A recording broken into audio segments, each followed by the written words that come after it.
Danny and Nicole made them drink their pee. They made her use a toothbrush up her behind. The woman you see here is Shannon Brooks, and what she's about to share will send chills down your spine.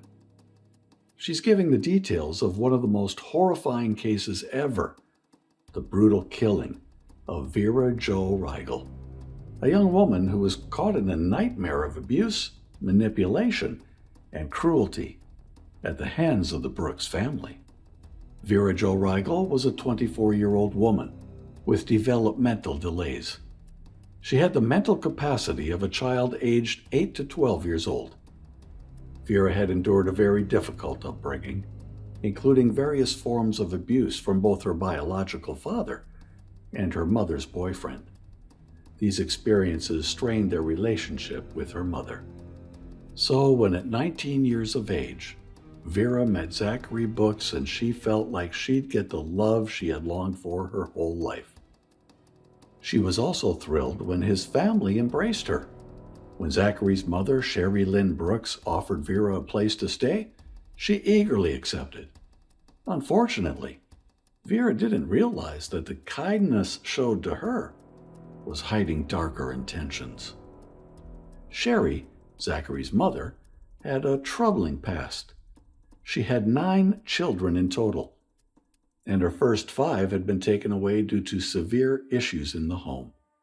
Some of the children even returned to her as they grew older, while her next 4 children remained in her care. The Brooks family had a notorious reputation, with Sherry often viewed as the manipulative figure behind much of the family's behavior. Despite her appearance as a disabled woman in a wheelchair, Sherry wielded a dangerous influence, which made her a feared and controversial figure in her community. Vera Jo, a vulnerable and developmentally disabled woman, was lured into a web of control orchestrated by the Brooks family, led by Sherry.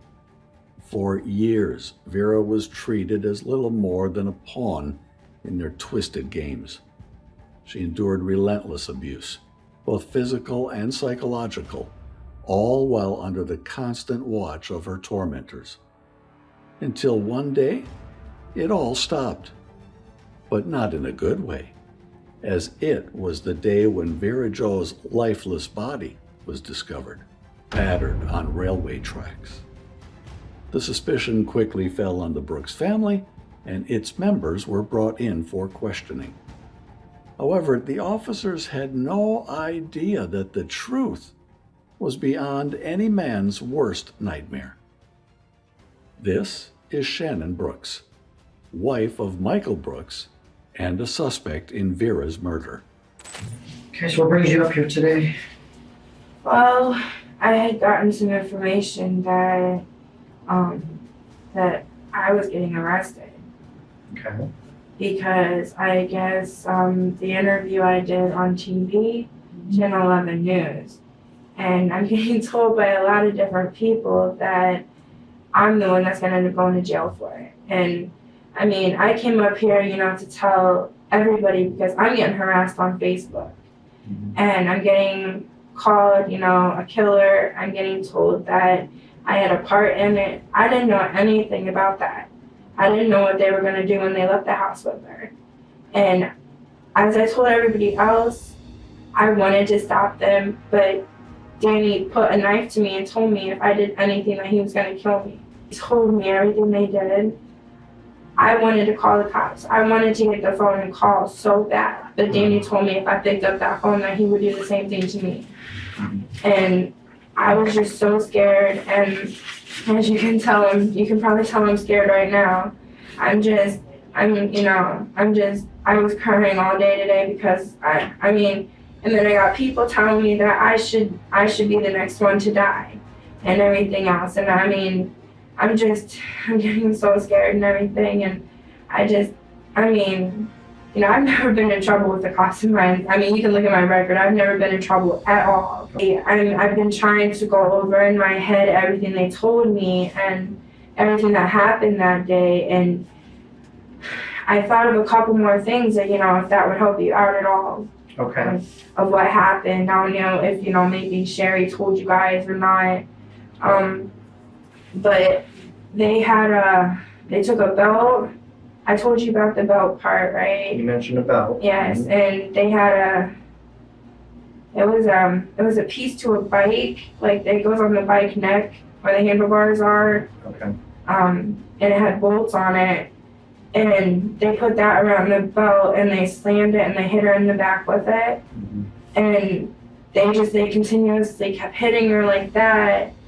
And Danny was stomping on her head, and I got scared, and then I sat on the bed next to Sherry, and I couldn't breathe. I was getting really scared. I was having a panic attack or something, and I was shaking real bad. And then Danny and Nicole made them drink their pee.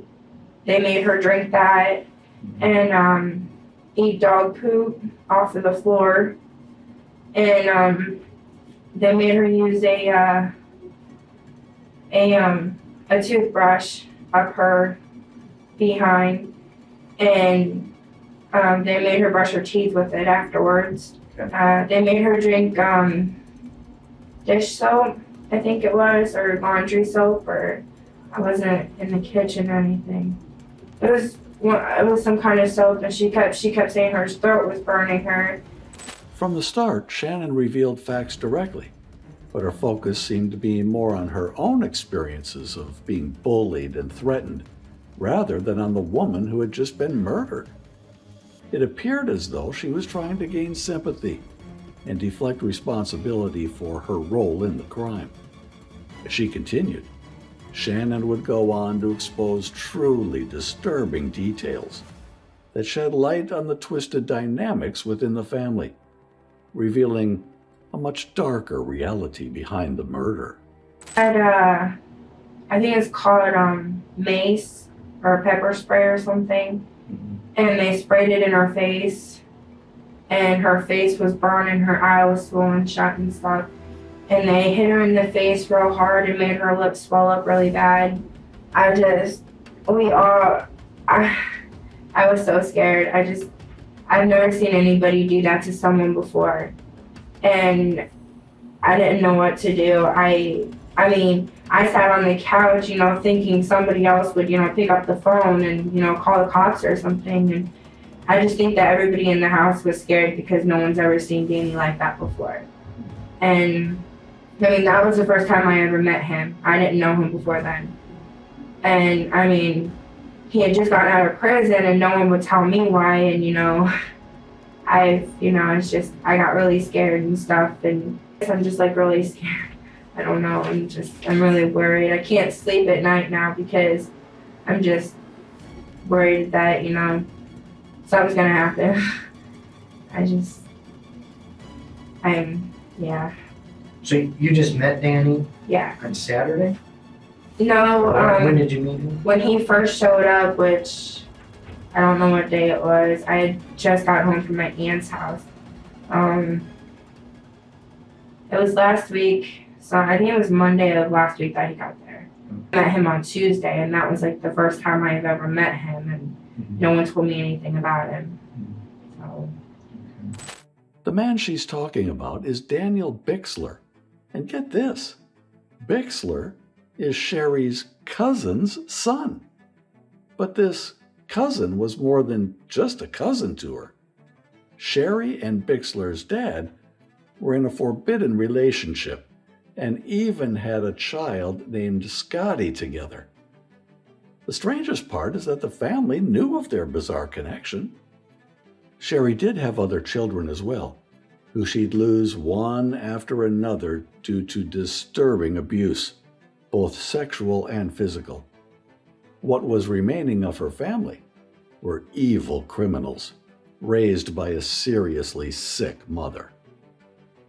Now, Daniel was fresh out of prison. It had only been 3 weeks, but he was already in hot water again and had a warrant out for his arrest. He and his girlfriend, Nicole Peters, moved into the Brooks house to evade police. And as if things weren't bad enough, the two of them decide to make Vera their personal punching bag, torturing her like it was some kind of sick game. Okay. I mean, I know in the morning you got up and you went to the food giveaway, yeah. Food giveaway, whatever pantry, they call yeah. it, yeah. I'm not trying to remember what time it was. I don't remember offhand now. It was I know it was early in the 5:30, morning. 5:30 in the morning, yeah. We got Okay. there. And who'd you go with?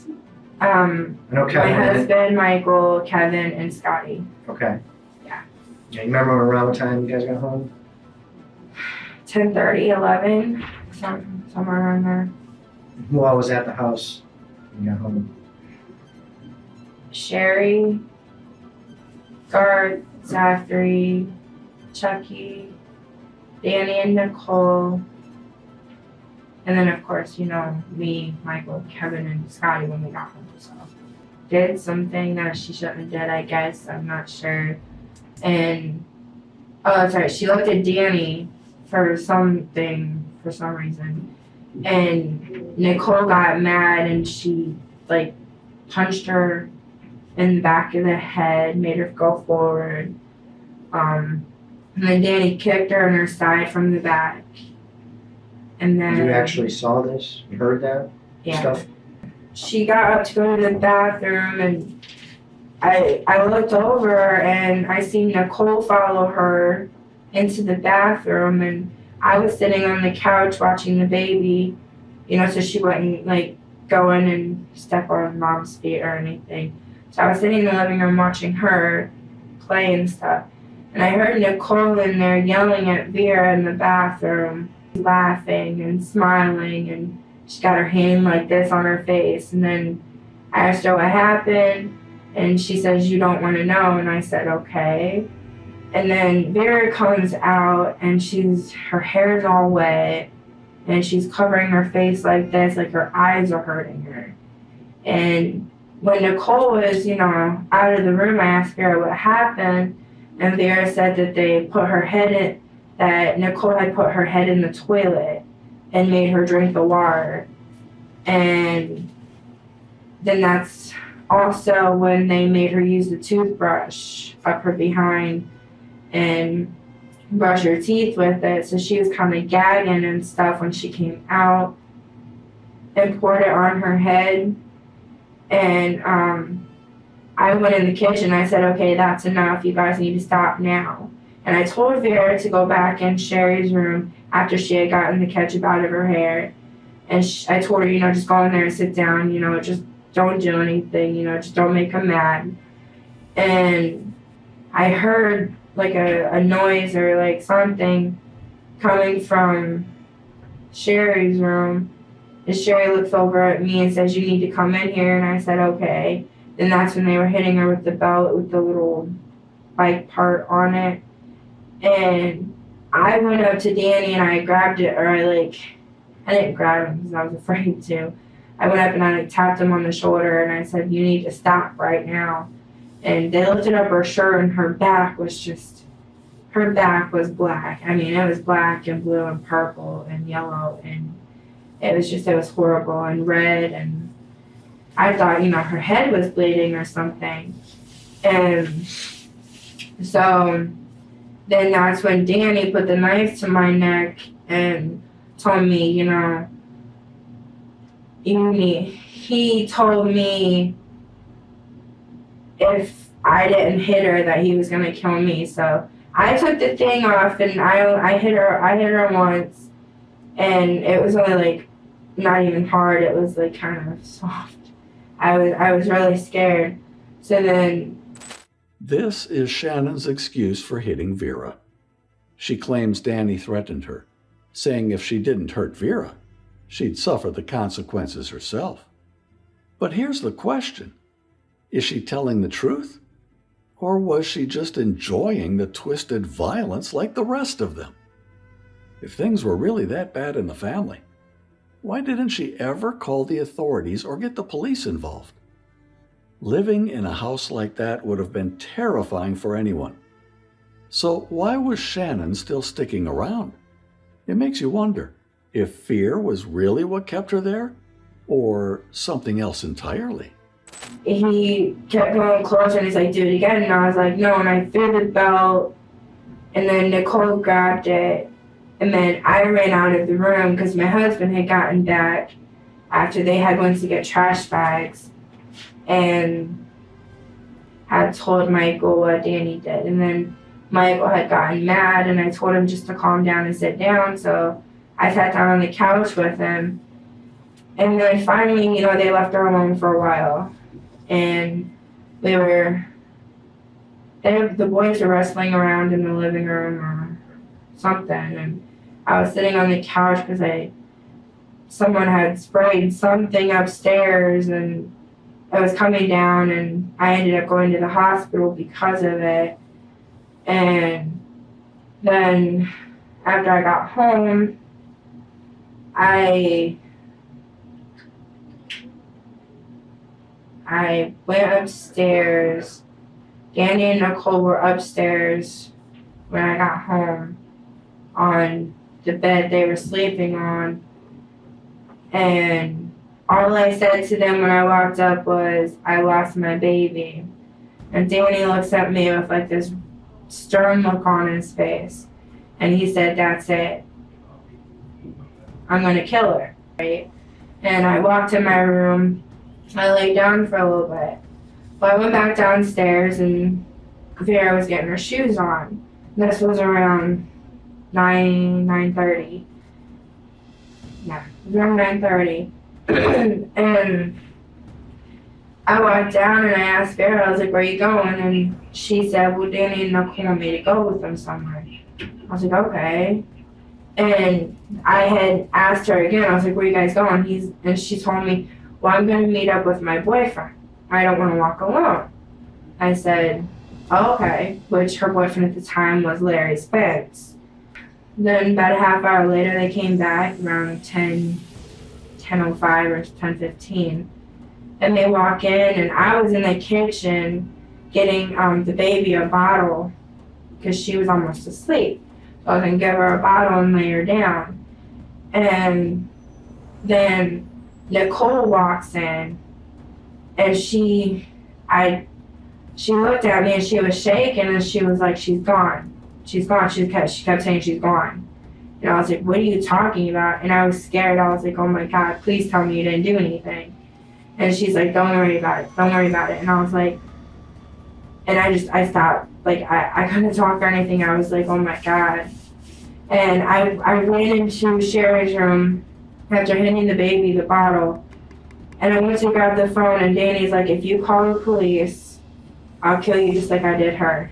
Danny and Nicole had told me that they had slit her throat all the way around, all the way around, and that they had stabbed her under her left breast, and that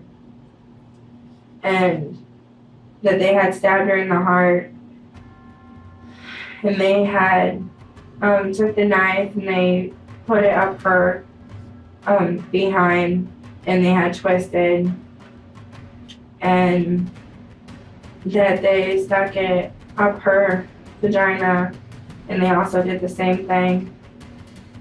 And Who was actually saying that? Which one of them was telling you? Nicole told me. She was the one mainly telling me everything. Danny was just saying, yeah. And when was it? People in the Brooks family claim the motive for Vera Jo's murder was that she had supposedly sprayed mace, causing Shannon to lose her baby. But the truth was far more sinister than that simple excuse. In reality, nothing in that house happened without one person say so. And it wasn't Shannon, Danny, or even Nicole calling the shots. As the investigation dug deeper, chilling details began to emerge, slowly revealing a much darker and more horrifying reality. And I wasn't upstairs. I was sitting on the couch as closest to the upstairs door. And we don't know, or we're not sure if she sprayed it because, she just wanted to see what it was. I don't know. And then She got blamed for it, correct? yeah, they blamed her. Nicole and Danny did. doesn't register to you what's gonna happen. Yeah. After they beat her repeatedly all day long.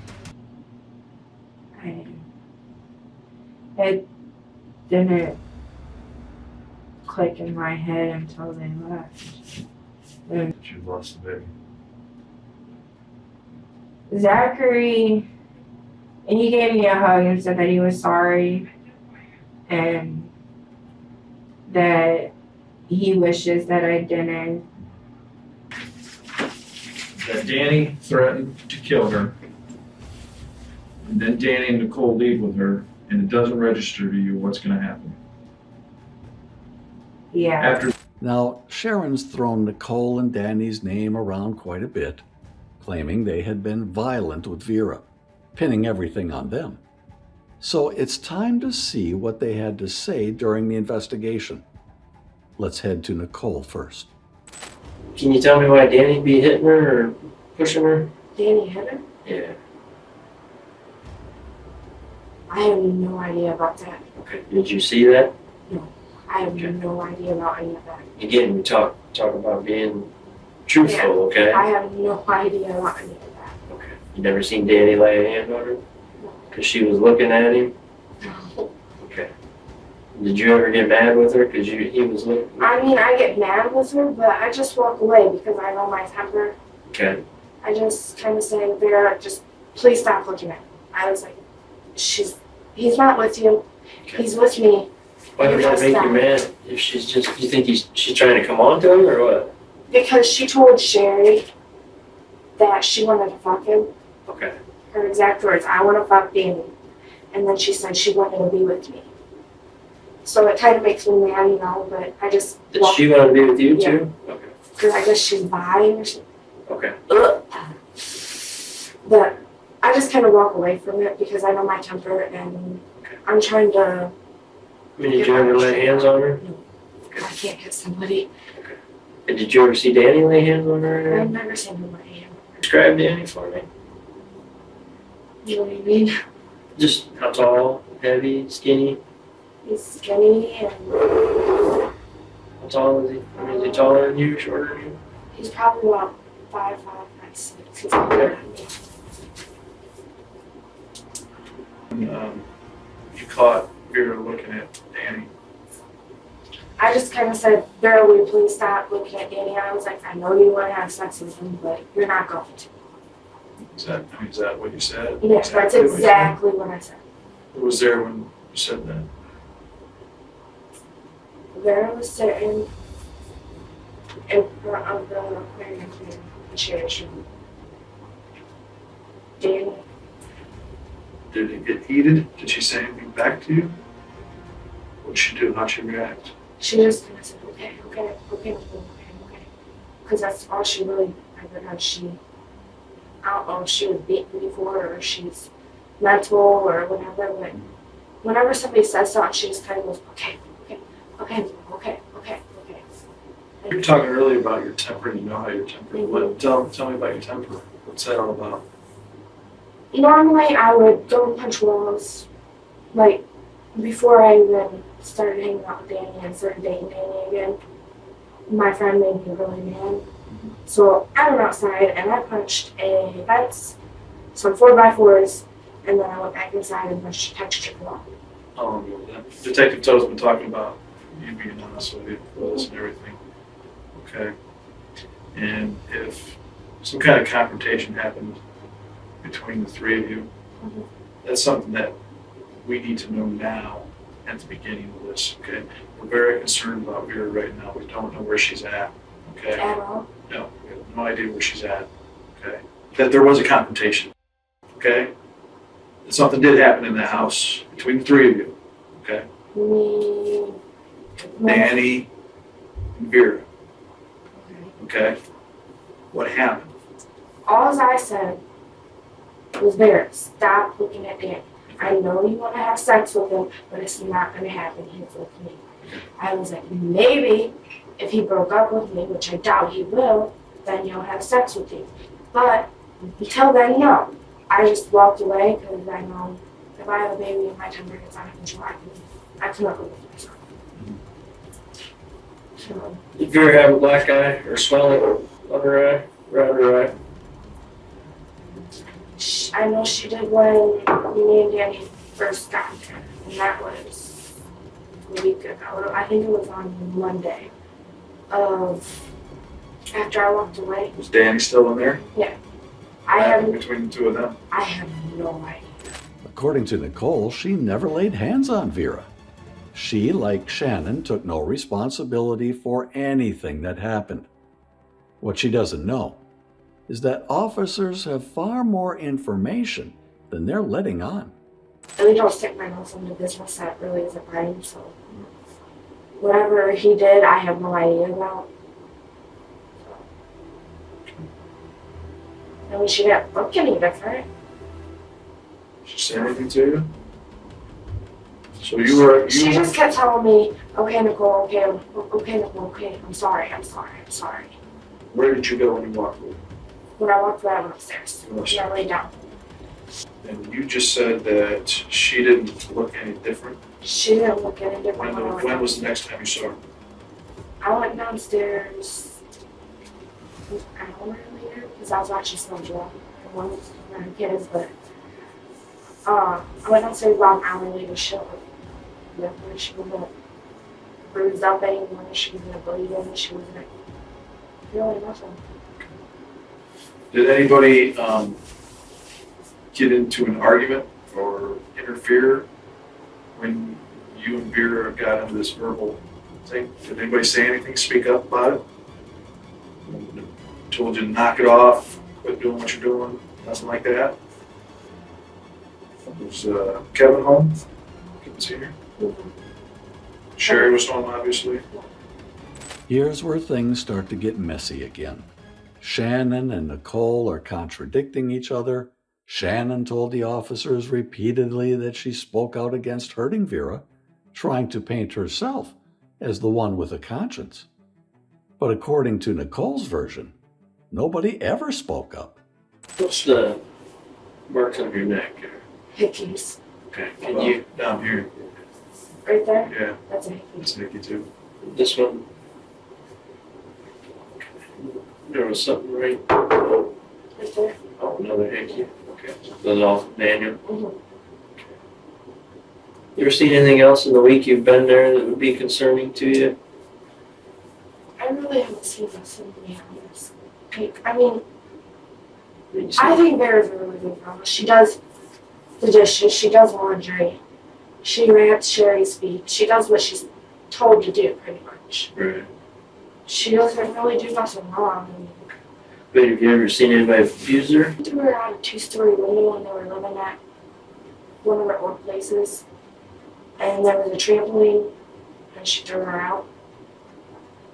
I don't know the whole story, to be honest, but that's what I heard is she threw her out a 2-story window. Zach went down and caught her. Thank God.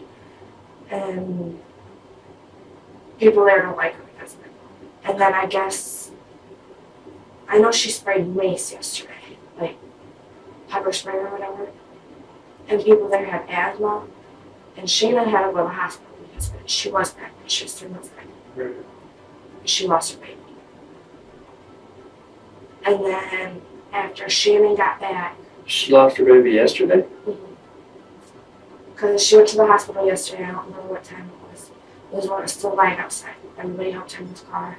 Okay. And she went to the hospital. Is she sitting out here, right? She's where? Did she come up, was she in the house? Yeah. She a blonde? Yeah. Okay.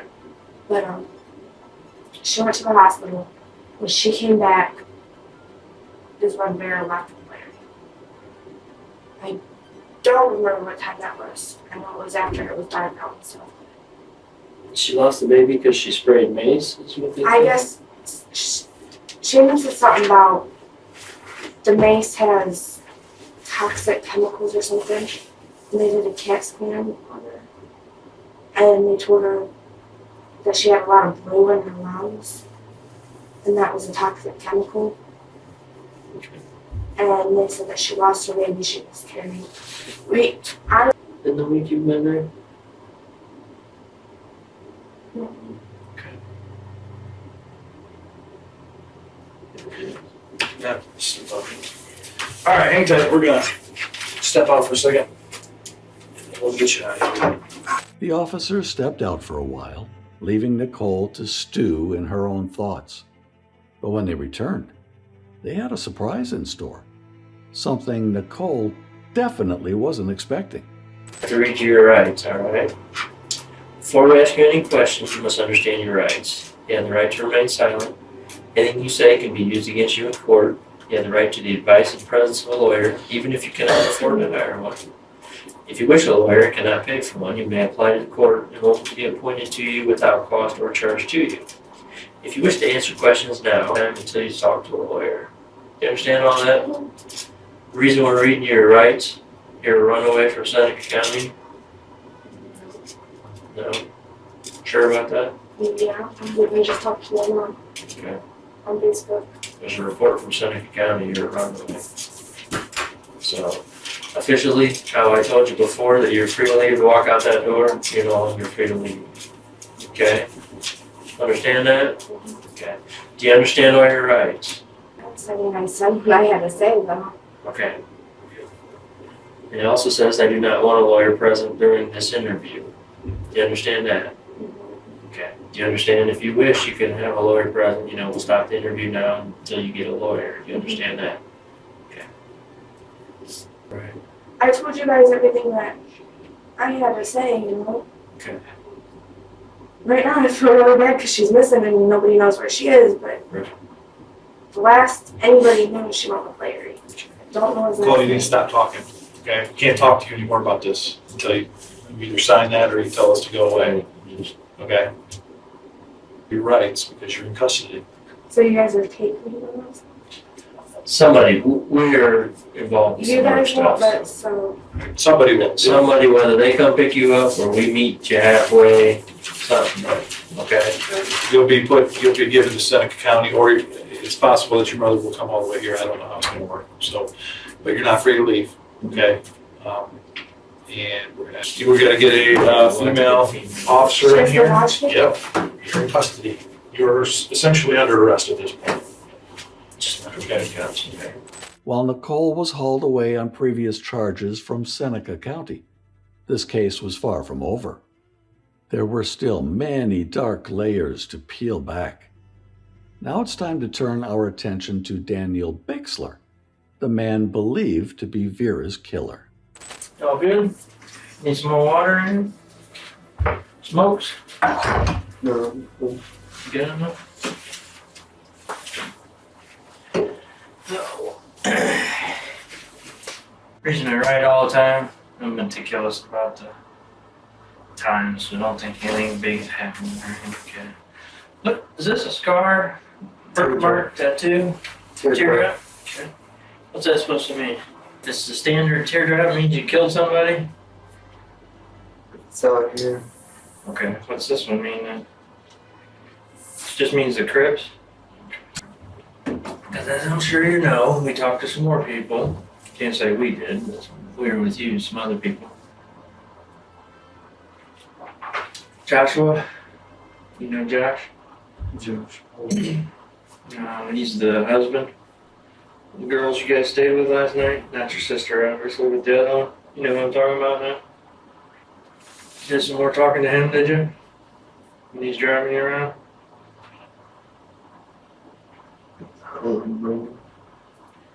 Yeah. Said you cut a girl, she's laying down there. And you guys are going over the overpass or something. I'm just gonna lay it out to you, okay? Everybody's saying what you're saying, you know what I mean? Everybody has told the truth, or at least has been verified up to a certain point by you. Alright? Do I think Nicole helped some? Yeah. Do I think she did it all herself? And you gotta decide what you wanna do with that. I can't make you take the last step to tell us what happened. I mean, you basically told us what happened. Hey, you could be looking at a death penalty. You understand that? Okay. You talk about this. You go see that kid or you get the death penalty? Not for long. Right? And I don't know what the policy is in some of those places if they do the death penalty. You may not get to see a kid if you're on death penalty. I don't know what they do. The officers are trying to coax Daniel into talking openly by mentioning his child, aiming to create an emotional connection that could lead to more revelations. They've already established his involvement in the murder, but critical details are still missing. This approach is particularly necessary considering that previous interrogations with Shannon and Nicole have revealed troubling gaps in their accounts.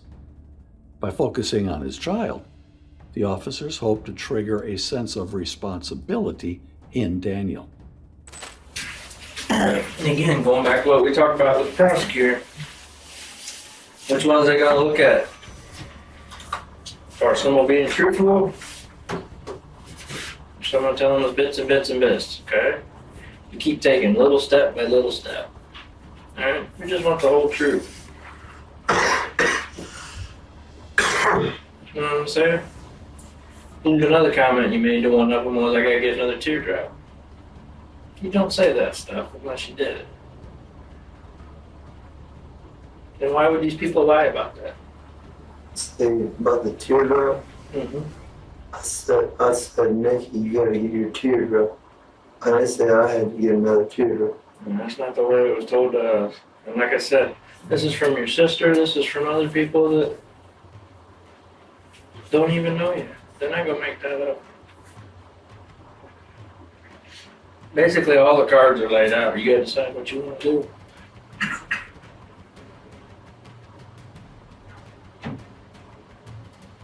It's quite obvious you're more involved than just standing there as a lookout watching it. You know, and then we finally get you a little bit that Nicole did it. We just gotta get past that last step.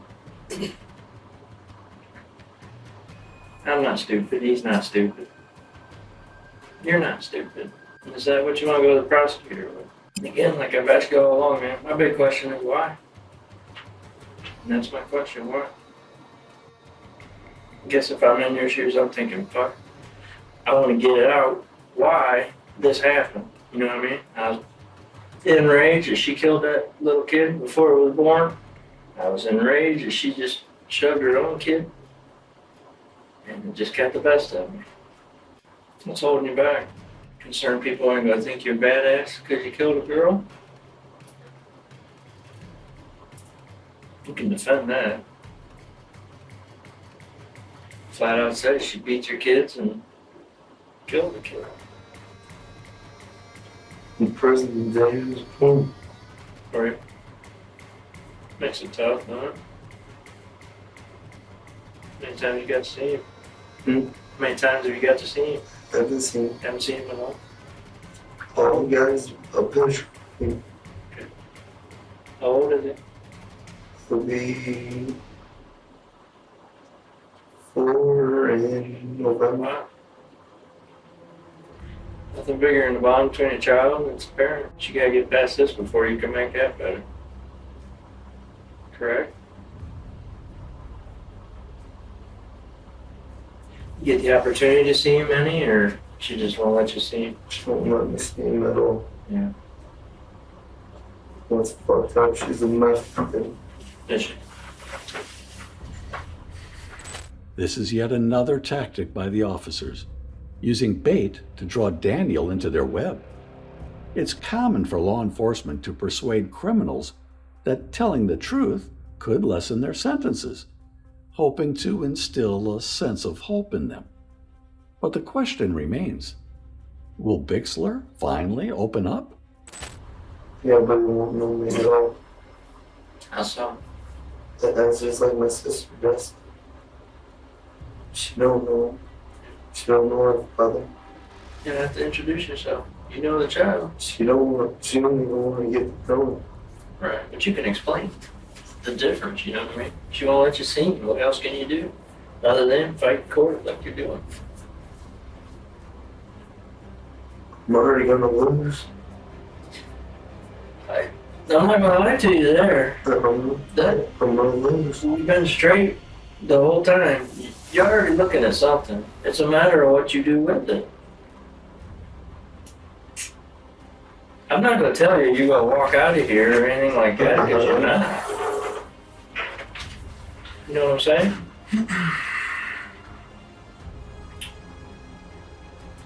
Question is, if you want to man up, own what you did, start straightening your life around. Even if that means you're in prison getting a fucking education, getting your life together. Maybe then you'll have a chance of having some sort of relationship with your child. Don't blame on a 17-year-old girl. You're not taking responsibility for anything. That means you're not ready to move on with your life and to grow up a little bit. Okay? She's 17, you're 21, right? Yeah. We're gonna try her as an adult, more than likely. You know, push comes to shove on this, and this does become a capital murder case because nobody's giving us what we need. Who do you think they're gonna put a needle in? Mm-hmm. And put it in a 17-year-old girl. You know what happened. We have an idea of why it happened. You need to own it. You need to grow up and try to be a father to that child. Try. I'm not guaranteeing you that it's going to work, but doing what you're doing right now, I guarantee you it won't work. You're going to prison, there's a pretty good chance you're going to go to prison. I'm not going to bullshit you. People do some good shit in prison. People get educations, people learn, people grow. Go back to my original question, man. Why? You just get so enraged when you found out she lost her child? Is that ultimately what it comes down to? And what'd you do? I just lost it. What happened? All I did is stab her 6 times, then Nikki took the knife from me. She stabbed her too? Know the difference? I stabbed her 6 times. Just remember 6 times? Did you do the big slices? You sliced her throat? No? Nicole did it. Was that truthful what you said about her doing a sawing action on her throat? Yes.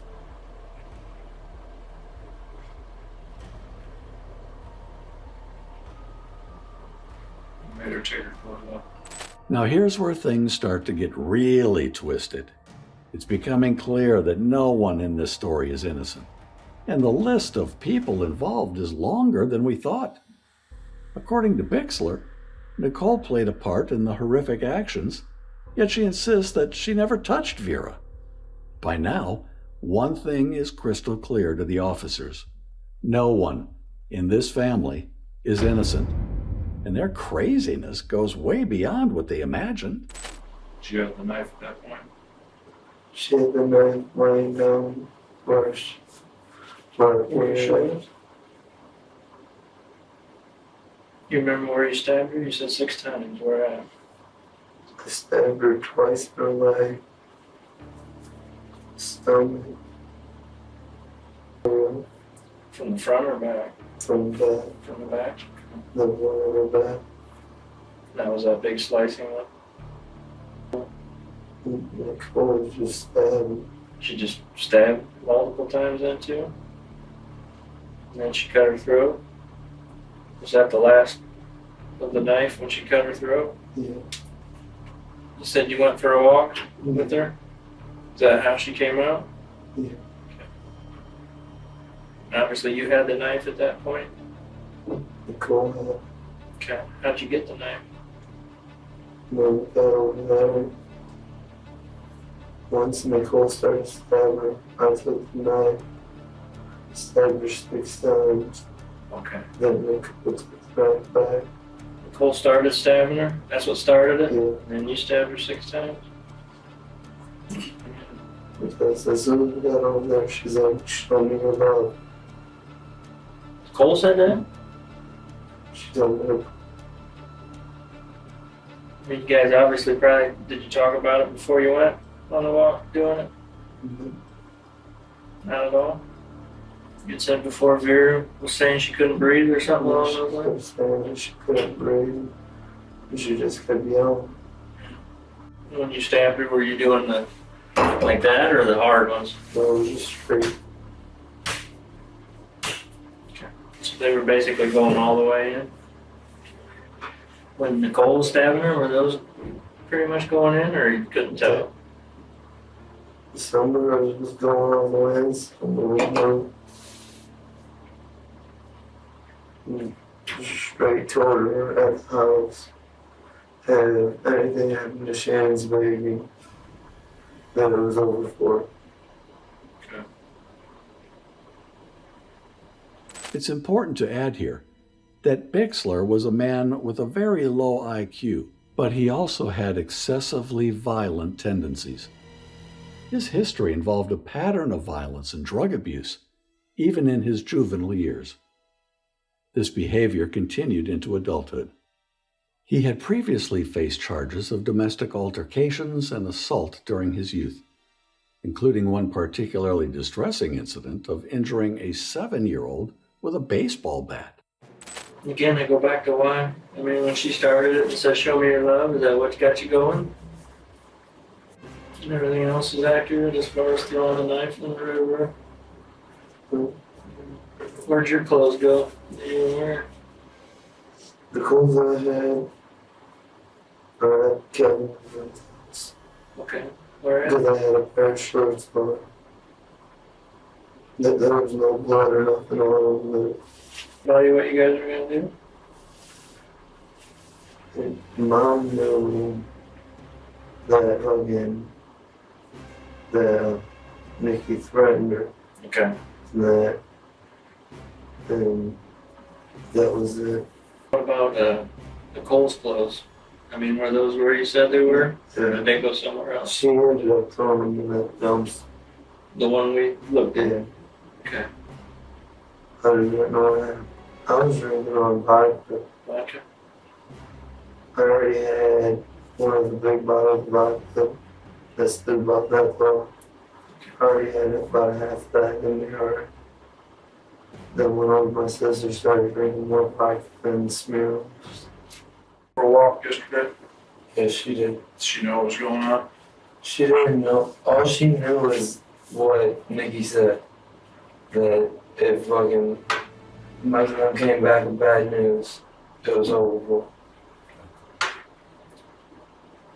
So Zach, essentially, is the one we need to talk to. Yeah. What's that? I don't run to jail, dude. I'm sorry. We'll see what happens. Maybe we can arrange that. See if things keep getting booky. All right. She's gonna take you over, okay? Behind fire. We're gonna do behind. Just so you know, it's gonna be the charge of murder, or murder just to start, okay? That's something the prosecutors will work out, we just have to have the charge to hold you, okay? So that's what the charge is at this point. I'm sure it'll change, or if it doesn't, there may be something added or taken away. That's beyond our call, okay? Any questions? Now that Danny Bixler has confessed to the details and other statements seem to align, one might think this case is closed. However, as mentioned earlier, almost nothing in this family happened without the intervention of their matriarch, the wheelchair-bound Sherry. The investigation into the family's history revealed that Sherry was an extremely controlling and unstable individual.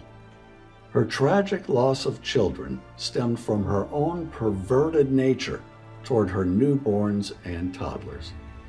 Despite being in a wheelchair, Sherry had a twisted mindset and sought total control over everyone around her. Bringing Vera into the family was simply another opportunity for her to manipulate and dominate. Reports indicate that Vera became pregnant with Zachary's child, but Sherry convinced him to give up custody, handing the child over to her instead. Even though Vera was the mother, Sherry ensured that Vera spent minimal time with her own child, tightening her grip on the family and showcasing the depths of her disturbing influence. As Sherry continued to manipulate her surroundings, she eventually lost interest in Vera's newborn daughter, Willadine, and became fixated instead on the idea of having another baby girl to control. She wanted Vera out of the house, and so Sherry's behavior became increasingly cruel. She allegedly refused to provide Vera with proper meals, allowing her only the leftovers from the family's plates once they had finished. The abuse allegedly escalated when she forced Vera to sleep in a closet with the pigs, subjected her to the horrors of eating feces, blood, and garbage, and ultimately deciding that Vera must die. Around this time, Daniel arrived at the house, fleeing from the police, and joined in the torment. Sherry, still reeling from the tragic loss of her son Kevin in a road accident, had spiraled into madness. She convinced her family that Vera had been responsible for Kevin's death, claiming that Vera had pushed him into the path of the vehicle.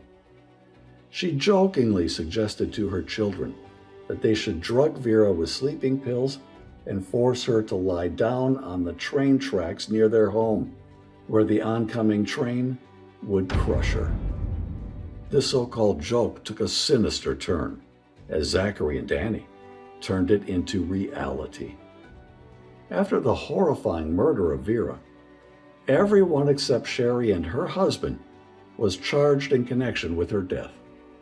Danny received a hefty sentence of 40 years to life for his involvement in the murder, while Nicole was sentenced to 23 years for conspiracy to commit murder. Zachary got 4 years behind bars for obstruction of justice, and Michael was charged with the same, but only faced 30 days in jail and 5 years of probation. Sherry only received 40 months in federal prison for her involvement in drug trafficking. In the aftermath, custody of baby Willadine was taken by Child Protective Services, ensuring a safer future for her. It's also rumored that Sherry Brooks passed away in 2021, leaving behind a tangled web of tragedy and manipulation. Do you believe that after such horrifying reports, Sherry deserved to be let off so easily? Or did she deserve a more severe punishment? What are your thoughts on this dramatic and twisted case? Share your opinions in the comments, and I'll see you in the next video.